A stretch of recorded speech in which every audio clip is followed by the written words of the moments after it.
question for you, given all that we've just discussed, which is only scratching the surface of the Joe Biden, Hunter Biden story. What about Barack Obama? Where's he? He's been awfully silent on it. This is his administration. You know damn well he fully knew what Hunter Biden was doing. You know, if your vice president's son is sitting on the Ukrainian board you guys are pushing to have investigated.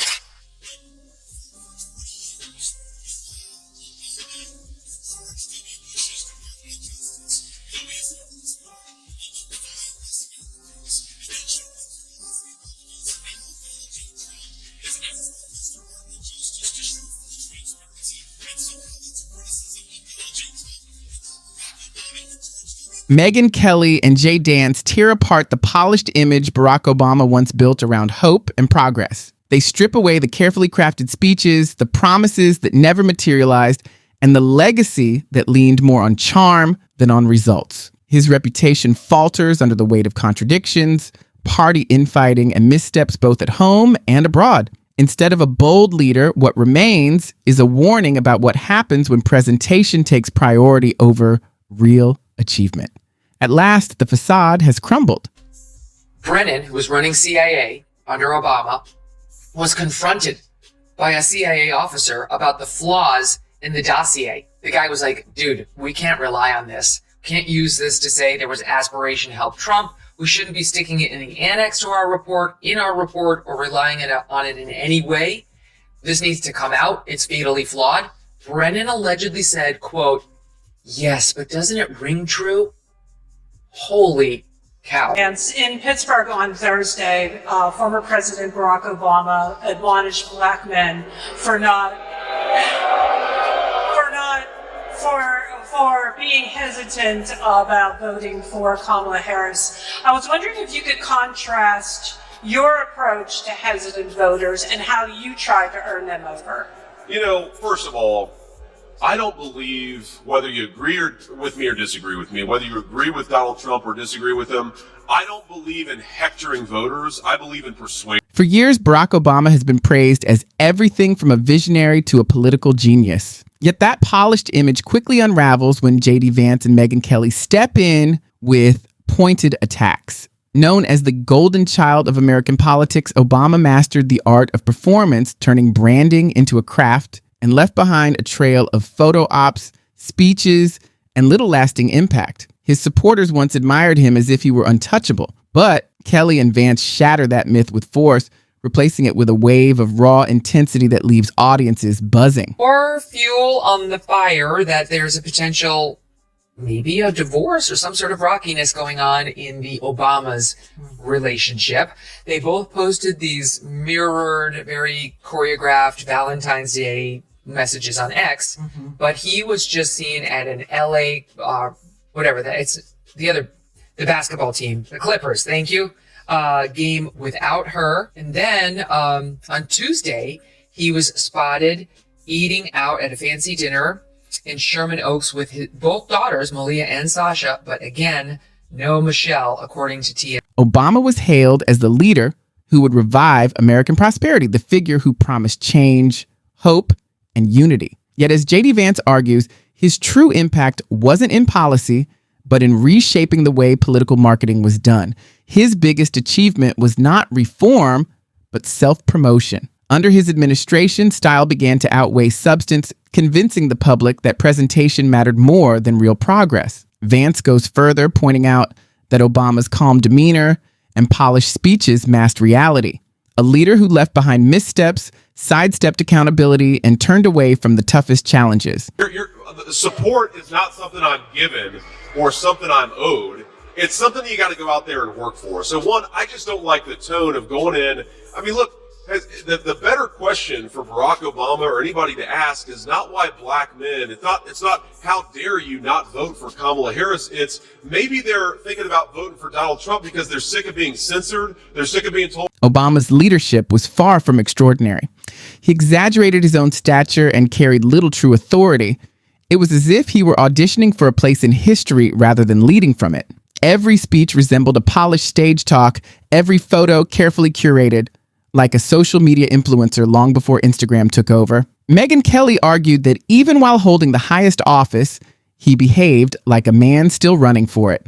J.D. Vance drives the point home with blunt honesty. Obama's legacy was built on illusion. And once the public looked past the smooth delivery, the glossy package quickly came undone. All into the White House, they had a big meeting, and then literally the next day, they were like, Russia interfered to help Trump, and leaked it to all the reporters, Washington Post.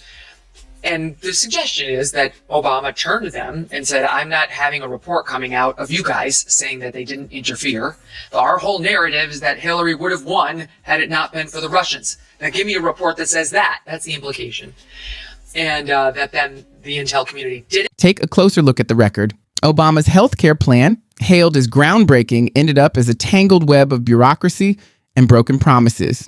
Americans were assured they could keep their insurance, their doctors, and stable costs. Instead, millions learned the opposite. Megyn Kelly highlights the arrogance of steering the country down a misguided path that collapsed under its own contradictions. J.D. Vance adds that Obama was too focused on celebrating his signature achievement to see the damage it inflicted on working families rather than fixing a broken system. He celebrated his brilliance while piling on more red tape, higher costs, and deeper confusion.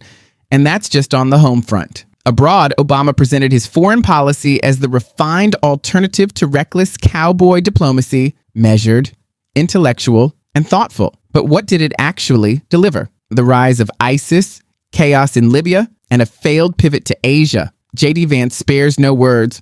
Obama left the world stage in deeper turmoil than when he entered. His approach to the Middle East was, at best, naive, and at worst, dangerously careless. Megyn Kelly underscores the irony of a president awarded the Nobel Peace Prize before proving anything, only to spend the next 8 years tied to drone strikes, broken red lines, and blunders that cost lives and credibility. Even his celebrated gift for stirring speeches came with limits. Words don't mend fractured systems or forge lasting unity. Despite promises of healing division, America emerged from his presidency more fractured, with racial tensions intensifying rather than easing. Kelly stresses that Obama never embodied the unity he so often preached, building his career on grand ideals that never materialized. Vance drives it further, pointing out how institutional trust withered, public skepticism grew, and despair spread, even as the rhetoric of hope filled the air.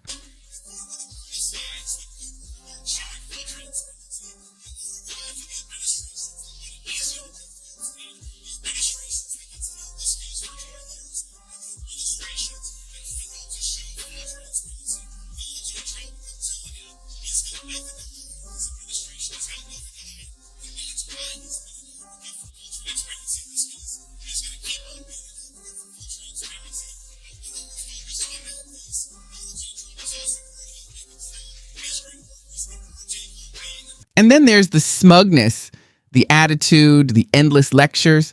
Obama had a talent for talking down to Americans while pretending to lift them up. He relished playing the professor-in-chief, always needing to sound like the smartest man in the room. Megyn Kelly cuts through the act, showing that it wasn't wisdom at all, but scorn disguised as empathy. J.D. Vance echoes the point. Obama never carried himself as a servant of the people, but as their enlightened overseer. He came across as powerless in action, yet condescending in tone, and the hypocrisy didn't stop at words. Obama campaigned as the champion of change, the son of hope, the man of the people. But look at him now, sitting on multi-million-dollar Netflix deals, luxury estates, and lavish gatherings with the very elites he once criticized. Vance makes it clear Obama turned his presidency into a brand to cash in on.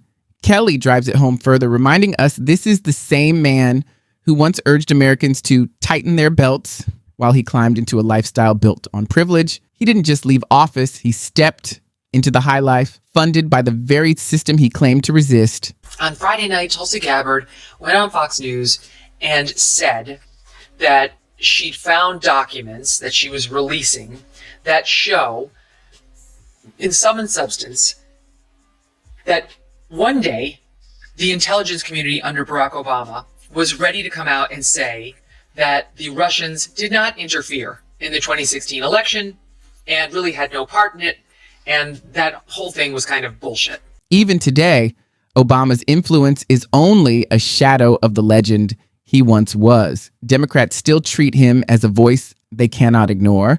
But Megyn Kelly points out the irony. Despite his constant speeches and endorsements, the party is weaker, more divided, and far less inspiring than before. J.D. Vance calls it absurd that the man who styled himself as a unifier left behind a Democratic Party obsessed with identity battles, riddled with internal feuds, and disconnected from working-class America. The image of Obama as a political hero has faded. What remains is a man who mastered self-promotion yet failed at leading a team. Kelly digs deeper, noting how his rise was never really about politics. It was about personality. He was embraced as a cultural symbol, a brand, even a celebrity.